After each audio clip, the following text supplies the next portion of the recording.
Na vysoké skále orlík hnízdo měl o modrém nebi. Snil si každý den.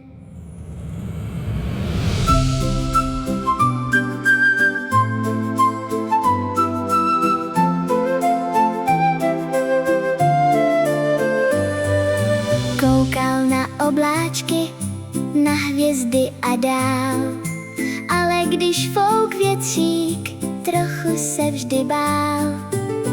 Pod skálou šuměl potůček jak sen, v něm malinká rybka plula celý den. Špitila se voda, slunce v ní jen hrálo, orlík na ní koukal, u srdíčka ho hřálo. Rybko moje milá, kde bereš ten smích? Já se trochu bojím zletět do nebe a víš.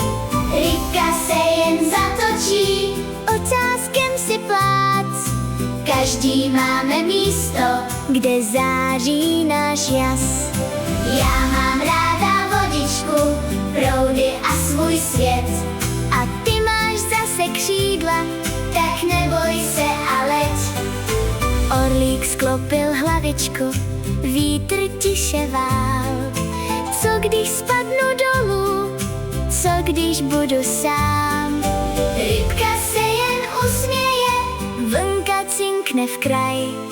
Strach je malý mráček, co zakrývá tvůj ráj.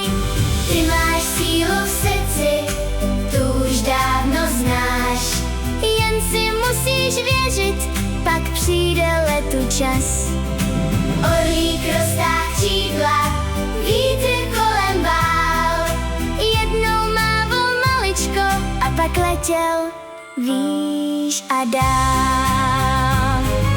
Letěl nad lesíky, nad řeku a stráně. V očích měl jen radost, bez obav a bázně. Orlík letí nebem, měsíček mu přál.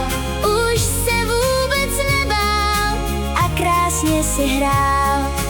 Rybka pluje vodou, spokojená dál. Každý našel místo, kam ho život zval.